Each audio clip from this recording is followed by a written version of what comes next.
of a brighter future by learning the merits of a max-funded indexed universal life. So you just mentioned that just last week we just interviewed a former Super Bowl champ. His name is Brendan Ayembadejo. Immigrant from Nigeria, grew up in Chicago, got drafted, I think by, he made the team as an undrafted player, got traded to the Chicago Bears. That's where we got to know him as a fan. Wow. Make a long story short, he gets out of the league, wins the Super Bowl with the Ravens. At age 60 or 65, and then we start taking out income. And I would compare to their 401k, and it would crash and burn in 11 years. Money and municipal bonds would crash and burn. Mutual funds, even if we anticipated 12%, because they're taxable. All of these are running out of money, and I go, look at this one over on the far right. It will last if you live to be 120, and you still have your $1 million or whatever. And they'd go, whoa! And I say to those critics of the buy term and invest the difference. I ended up being responsible for over 3,000 clients in 13 Western states. And, we were trying to do a good job selling them term insurance and putting the difference into mutual funds. And it was sort of like a forced investment because a lot of people don't even invest the difference. Okay. Spend it, yeah.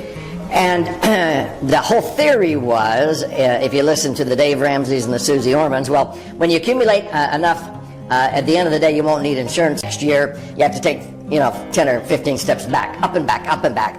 The stock market is like a person with a yo-yo, maybe hopefully walking up some stairs, let's say.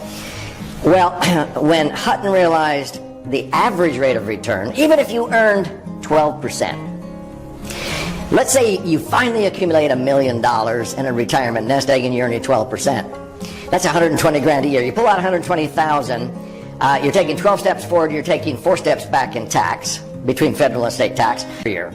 So many times I'll say, well, what would you call something that you put money into? It's not an investment, but you put money into this thing. It's an incredible vehicle, and it accumulates tax-free at really good rates of return, not pie in the sky, but average rates of return of 7 to 10%, which is the equivalent of getting 15% or more in a tax-deferred IRA or 401k. And when the market, it's not costing, it's making you money. Okay, if you don't really want the insurance, make me the beneficiary then. but choose the one that's going to accumulate your money the best, tax-free, and generate the most income, and when you die, it blossoms and transfers. And finally they would get it and say, oh, you mean that's net? I'm going, yeah, that's the net. Everything that you're looking at there is after the cost of the insurance, which is now this, over the life of it. So here is this instrument, financial vehicle. You put money into it, accumulate your money tax-free. It allows you to access money tax-free and not outlive your money if you live to be 120. And when you die, whatever's left in there blossoms and increases in value and transfers income tax-free.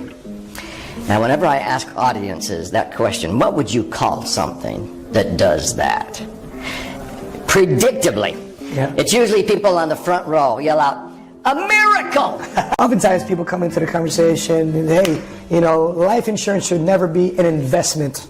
Life insurance should be separated from your 401k, all those different things. What would you say to those folks who are having that type of discussion with their financial professionals?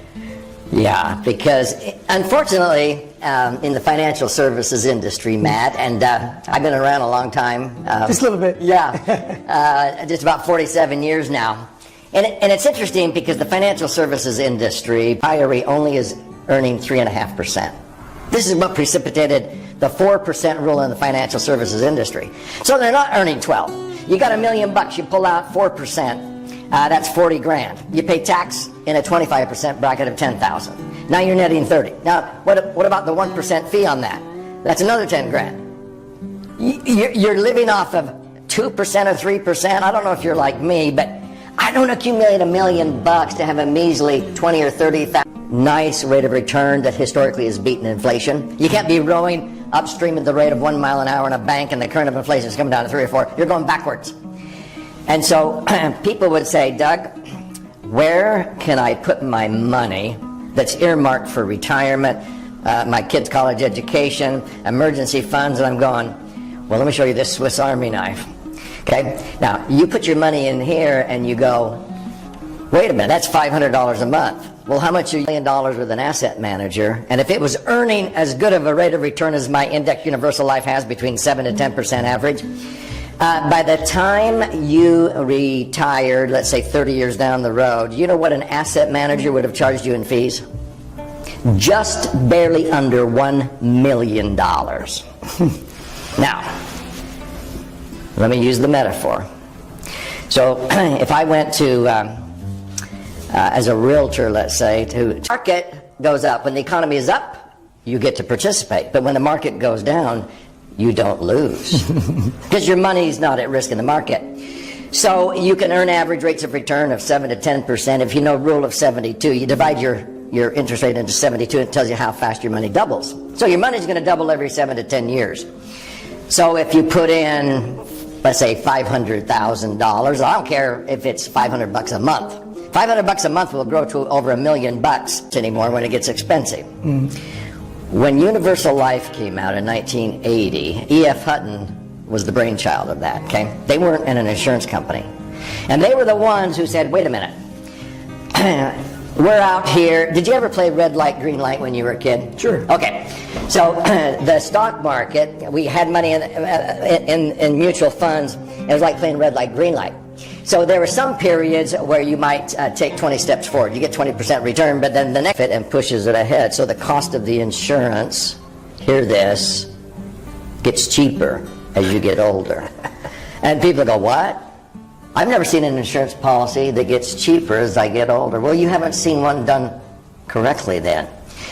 Because my universal life policies that are 30 years old cost less than 1/20th what they did when I was 30 years younger. Because cost of insurance per thousand goes up, but the amount of insurance that's at $1 million nest egg can generate $80,000 a year of tax-free income, whereas most IRAs and 401ks, you're going to be lucky in the market to net to earn 4 and net 3 or 2 because of the taxes. And so when Hutton came out with it, I went, this is buy term, invest the difference on steroids. People don't invest the difference. If I maximum fund it, my cash value pretty soon equals the death benefit. Risk with the insurance company is going down. If I earn 10% this year, I would net I would net 9.9 because the cost of the insurance has gotten cheaper as I've gotten older because I'm self-insuring. So this whole argument of Dave Ramsey, Susie Orman, 20, 30 years from now, you won't need the term insurance when it gets expensive because you'll have the money. Well, Universal Life, you have the money, sometimes as soon as 15 years, and you're self-insured. From inside the $500 premium, it's not all going to life insurance. And can you unpack that further? Yes, because before Universal Life came about, there was term and whole life. Whole life insurance allowed you to pay a higher premium to where you were overpaying the early years. And then later on at age 45, 50, you were starting to underpay. So you could be covered for your whole life. Now, whole life is okay for death benefit. Which one would you like? The one on the right, duh. And then I would say, well, do you know what that is? And they'd say, what is that? I said, it's a life insurance policy. And sometimes they'd go, wait a minute. Oh, I don't need insurance. I go, really? Okay. Look at what it does. Which one knocks the others completely, blows it out of the water? Well, the one on the right, but we don't need insurance. I don't want to pay for insurance. I'm going, who's paying? It's... But the flip side to that is, well, you don't think that people at the fund manager don't charge you a fee? And what's worse about that is they charge you a fee not only in the good times, but also in the bad times. So when you're losing money, they're still charging you a fee. How would you respond to those? Thank you for asking that question because, a lot of times critics will talk about, the fees, insurance, you have maybe a front-loaded commission or something. And I'll go, okay, let's use a comparison here. If somebody came to me, and it doesn't matter if they're going to sock away $500 a month or whether a lot of our clients are already, 55, 60 years old, and now they maybe painted themselves into a tax trap, is what we call it. And they're not in a lower tax bracket. In fact, I don't think people who accumulate very much of a respectable retirement nest egg are in lower tax brackets when they retire.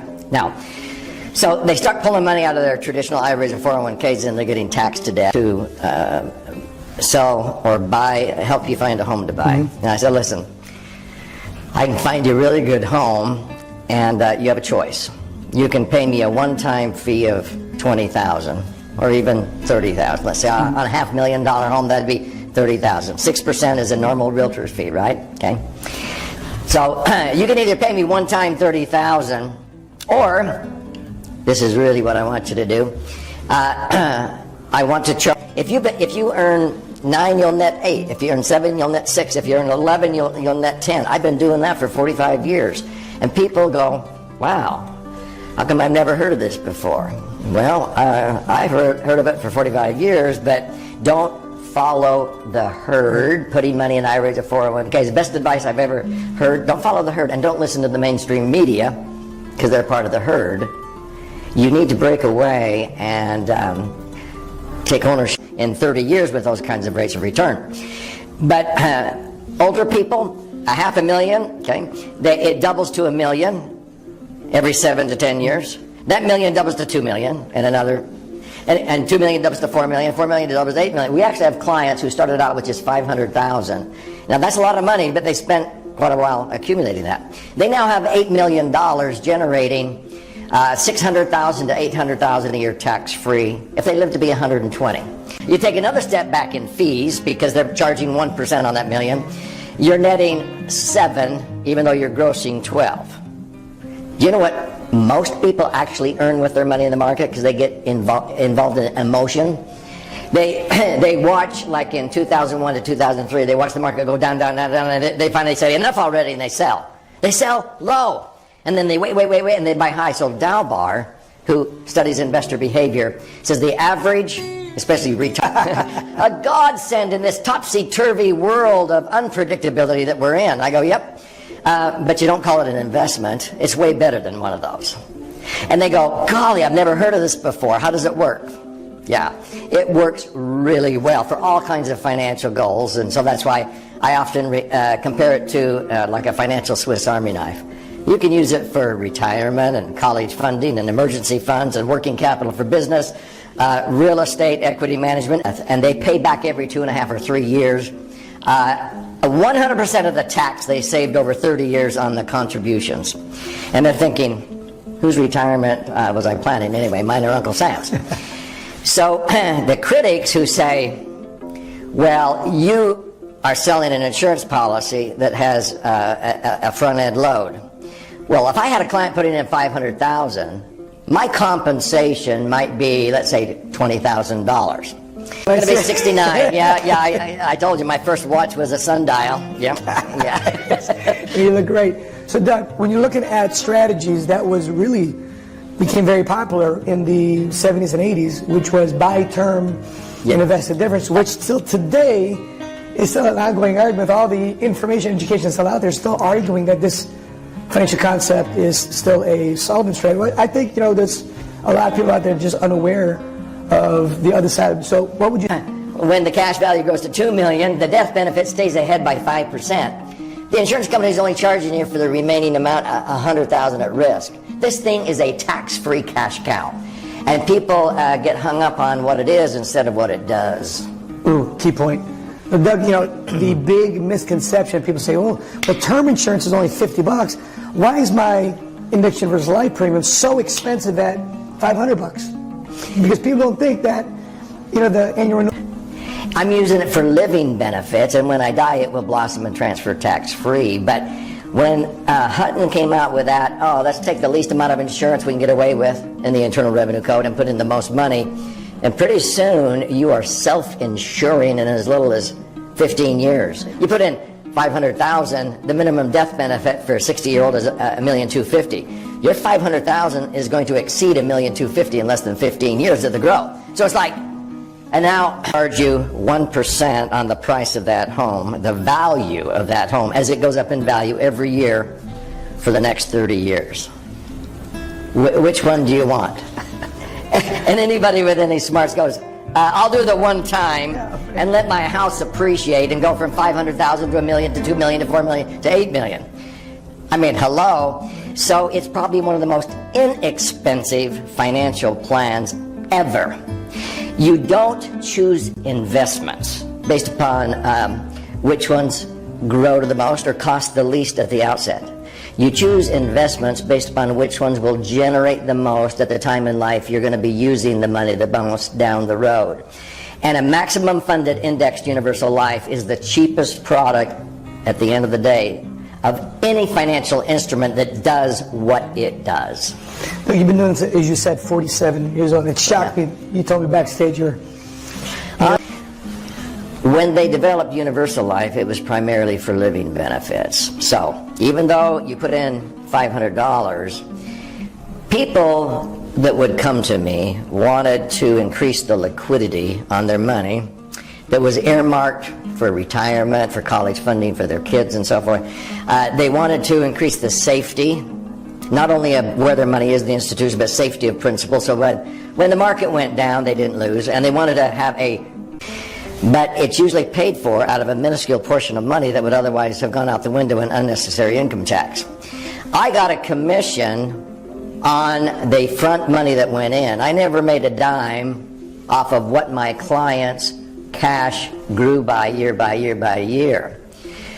So asset managers, they usually charge, let's say, 1% or more on the asset management. And they'll keep making that. If you put $500,000 in net to buy gas, groceries, prescriptions, and golf green fees, that's pretty pathetic. With my indexed universal life, I was able to participate in the market without the risk. When the market went up, I'm able to earn. When it goes down, I don't lose because of indexing. So in answer to your question, by having my money there, I'm able to earn average returns. Conservatively, I've earned 8.2% net, cash on cash. So, as you know, and estate planning, I mean, you can use it for so many purposes because it's the dream solution when you understand how to structure it correctly and fund it properly. Doug, that's insurance. And people think that, goodness gracious, that's not investment, that's insurance. So, Doug, the stereotype says, well, the only people that really make money with life insurance are people that are commissioned to make money selling it. You're putting in the company's 401k. What if I could show you this will knock the socks off of that? What about this money you have sitting in the bank earning a measly 1%? If you could increase the safety and the rate of return up to 5%, how much more is 5 than 1? It's 5 times. And all of a sudden they go, yeah, makes sense. And then I would create an illustration. And I'd say, here we go. The first few years they may look at it and go, well, there's some fees in there. Look at what it does at the back end. And so I'd show them the back end because of whatever. They say, well, you can't call insurance an investment. I go, well, that's okay with me because apparently investments you can experience losses, and that's unacceptable to me. So I'm glad it's not called an investment. Apparently investments sooner or later are taxed. So I don't want one of those. What I want is a vehicle that is far superior.